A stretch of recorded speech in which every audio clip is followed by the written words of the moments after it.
Assalamualaikum warahmatullahi wabarakatuh. Di sini kami akan mempresentasikan mengenai pemrosesan dan aplikasi dari bahan keramik. Untuk memproses bahan keramik ini ada banyak metode. Nah, tapi metode ini tergantung dari klasifikasi keramik tersebut. Untuk klasifikasi gelas itu ada pressing, blowing, drawing, dan fiber forming. Nah, untuk klasifikasi clay product itu ada aeroplastik sama clip casting. Cuman ada yang tidak tergantung dari klasifikasinya, yaitu powder pressing sama tape casting. Yang pertama yaitu dalam klasifikasi gelas dan gelas keramik. Nah, dalam klasifikasi ini ada metode pressing.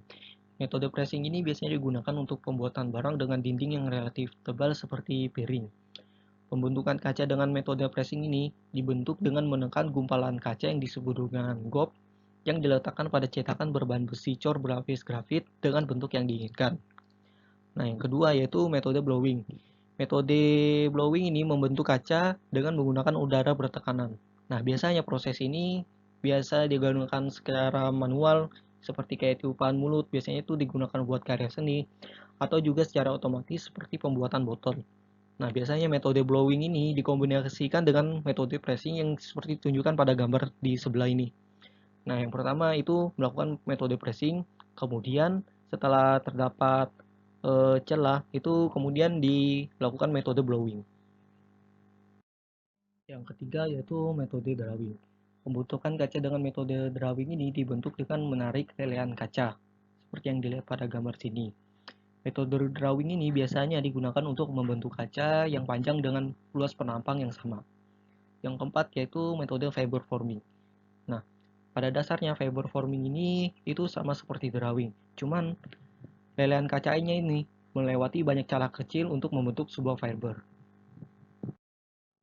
Kaca setelah dibentuk itu biasanya diperlakukan yang namanya heat treatment. Nah, heat treatment ini berfungsi untuk memperkuat kaca. Nah, metode yang pertama itu ada yang namanya annealing. Annealing ini merupakan metode yang dengan memanaskan kaca hingga pada suhu yang dinamakan annealing temperatur, kemudian mempertahankannya pada rentan waktu tertentu. Nah, ini fungsinya buat agar atom-atom dalam kaca itu dapat bereorientasi. Nah, kemudian setelah itu baru didinginkan secara perlahan agar tidak terbentuk stres pada kaca. Metode kedua yaitu tempering. Nah, metode ini berbeda dengan annealing yang sebelumnya kita menghilangkan stres dari kaca. Di tempering ini kita memberikan stres pada kaca. Metode ini dilakukan dengan pertama memanaskan suhu kaca hingga di atas suhu transition point tapi di bawah softening point. Nah, kemudian kita mendinginkan kaca tersebut itu secara cepat atau biasanya disebut dengan dequenching. Nah, akibat dari proses tersebut itu akan terjadi stres pada kaca. Nah, di sini kita bisa lihat antara bagian luar sama dalam itu berbeda. Di bagian luar itu terjadi compression, yang di bagian dalam itu terjadi tension. Nah, yang menyebabkan kaca ini menjadi kuat itu karena gaya kompresi yang ada di luarnya. Jadi agar kita bisa memecahkan kaca itu, kita harus mengovercome gaya dari kompresi kaca. Nah, karena ini juga alasannya saat kaca pecah itu akan terbagi menjadi pecahan-pecahan kecil. Kemudian yaitu metode dalam klasifikasi clay product. Di dalam sini ada metode hydroplastic forming sama slip casting. Nah, hydroplastic forming ini merupakan metode pembentukan dengan memaksakan keramik plastik melewati celah dengan bentuk yang diinginkan. Kemudian untuk slip casting itu merupakan metode pembentukan dengan memasukkan slip ke dalam cetakan. Slip ini merupakan suspensi dari tanah liat atau materi non-plastik lainnya dalam air. Air dari slip tersebut itu akan diserap oleh cetakan hingga terbentuk lapisan pada cetakan tersebut. Nah, terdapat dua jenis slip casting, yaitu solid dan drain. Perbedaan antara dua ini adalah untuk drain slip, itu slipnya itu akan dikeluarkan saat lapisan pada cetakan itu mencapai ketebalan tertentu. Sedangkan untuk solid slip itu akan mengeras secara keseluruhan. Metode selanjutnya yaitu powder pressing. Nah, metode powder pressing ini menggunakan bahan yang bentuknya itu bubuk. Nah, dalam metode ini itu ada 3 prosedur, yaitu uniaxial, isostatik, dan hot pressing. Untuk yang uniaksial, itu bubuk dibentuk dengan menggunakan tekanan. Dilihat dalam gambar ini, itu bubuk tersebut akan diletakkan pada suatu wadah dan kemudian diberi tekanan secara mekanik pada wadah tersebut. Nah, kelebihan dari metode ini yaitu dia membutuhkan biaya yang sedikit dan dengan tingkat produksi yang tinggi. Yang kedua yaitu isostatik. Perbedaan dengan uniaksial di sini adalah wadahnya itu fleksibel sehingga kita bisa membuat bentuk yang kompleks. Nah, kemudian itu tekanan diberikan oleh fluida dengan tekanan yang sama di semua arah. Nah, tapi di sini kekurangannya yaitu waktu untuk produksinya itu lama. Yang ketiga yaitu hot pressing. Untuk hot pressing ini, dia selain memberikan tekanan, itu juga sekaligus memberikan panas. Metode selanjutnya yaitu tape casting. Tape casting ini merupakan metode dengan produksi lembaran tipis keramik. Nah, biasanya bahan yang digunakan itu adalah slip yang sama seperti dari slip casting. Tape ini dibentuk dengan menuang slip ke dalam bidang datar, kemudian slip tersebut disebarkan oleh ductor blade dengan ketebalan yang sama. Selanjutnya, kita akan masuk ke aplikasi dari bahan keramik. Aplikasi dari bahan keramik ini dibedakan menjadi dua, yaitu berdasarkan jenisnya dan berdasarkan bidangnya.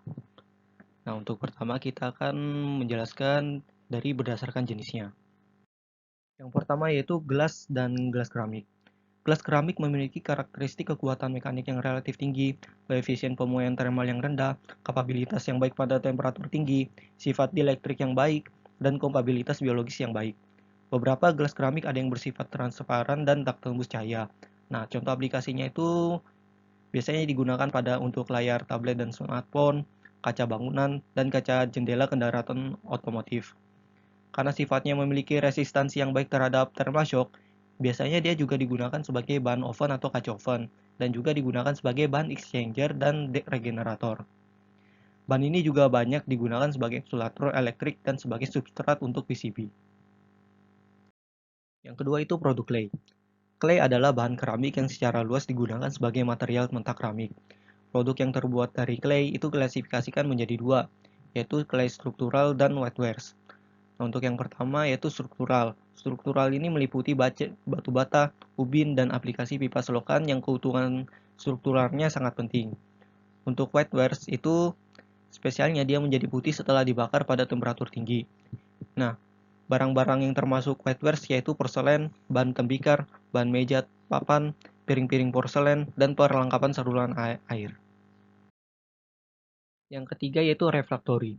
Refraktori ini dibagi menjadi 4, yaitu fair clay, silika, basic, dan spesial. Nah, untuk bahan yang fair clay, itu bahan utama yang digunakan adalah fair clay dengan kemurnian tinggi. Fair clay merupakan campuran dari alumina dan silika. Bata fair clay ini banyak digunakan pada konstruksi furnace atau pembakar. Untuk bata fair clay, kekuatan tidak menjadi pertimbangan penting karena memang tumpuan beban strukturalnya biasanya tidak dibutuhkan. Untuk silika, bahan utama yang digunakan yaitu silika. Material ini dikenal karena kapasitas ketahanan temperaturnya tinggi dan biasanya digunakan pada atap baja melengkung dan furnace pembuatan kaca. Selanjutnya yaitu refraktori basic. Refraktori basic ini kaya akan periklas atau magnesia. Umumnya mengandung kalsium, kromium, dan campuran besi.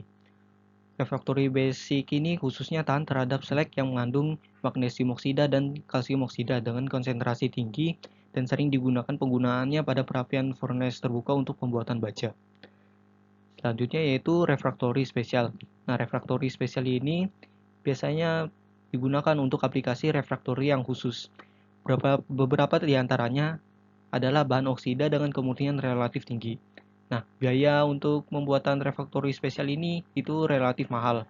Biasanya digunakan untuk elemen pemanas resistensi listrik, bahan wadah, dan komponen internal furnace. Jenis yang keempat yaitu abrasif. Material ini memiliki sifat resistansi terhadap penghausan. Material ini juga memiliki tingkat kekawaan yang tinggi agar partikel abrasif itu tidak retak dengan mudah. Keramik abrasif ini biasanya digunakan untuk menghauskan, mengasah, atau memotong material lain yang lebih empuk. Keramik abrasif umumnya itu adalah silika karbida, tungsten karbida, aluminium oksida, dan pasir silika. Yang kelima itu semen. Beberapa material keramik yang primer dikasihkan sebagai semen inorganik yaitu semen, plaster, dan kabur. Dan biasanya bahan tersebut diproduksi dalam jumlah yang sangat banyak. Karakteristik material ini adalah ketika dicampur dengan air, bahan itu membentuk sebuah pasta yang kemudian mengeras. Semen ini diproduksi dengan menggiling dan mencampur clay dan mineral tahan kapur dan proporsi yang pas dan kemudian dipanaskan dalam alat yang bernama rotary kiln. Jenis selanjutnya yaitu karbon. Di dalam karbon ini ada diamond sama grafit. Secara kimia, diamond itu sangat inert dan tahan terhadap serangan dari benda korosif. Dan diamond ini merupakan bahan terkeras. Aplikasi dari diamond dalam industri itu biasanya juga digunakan sebagai ujung bor dan amplas. Untuk grafit, itu aplikasi dari grafit ada banyak dan macam-macam, meliputi pelumas, pensil, elektroda baterai, elemen pemanas, dan material gesek seperti sepatu rem. Yang terakhir yaitu advanced ceramic. Di sini kita akan jelaskan mengenai MEMS sama nanokarbon. MEMS atau yang disingkat sebagai Microelectromechanical System itu merupakan device mekanik yang dibuat dengan skala yang kecil. Nah, contoh dari MEMS itu yang biasa digunakan adalah accelerometer. Yang kedua yaitu nanokarbon. Nah, nanokarbon ini berpotensi digunakan untuk baterai tahan lama, superkonduktor, superkapasitor, otot buatan, enzim, dan biosensor DNA.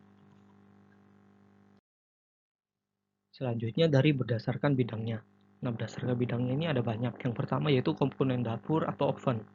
Nah, dalam sini itu ada refraktori padat, isolator, refraktori cor, penanganan logam cair, elemen pemanas, dan perkakas oven. Untuk komponen mesin otomotif yaitu busi, seal pompa, katup, dan rotor turbocharger. Yang ketiga yaitu komponen gas turbin. Itu ada ruang bakar, sudu-sudu turbin, pemindahan panas. Nah, yang keempat yaitu penahan panas, yaitu dinding pesawat ulang-alik, isolator panas, lapisan penahan panas, dan bahan tahan api. Yang kelima yaitu komponen elektromagnetik, yaitu ada elemen magnet, kapasitor, resistor, IC substrat, dan sensor oksigen, dan lain-lain. Nah, yang terakhir itu sebagai biokeramik, itu ada pengganti tulang, pengganti gigi, katup jantung, dan porselin gigi.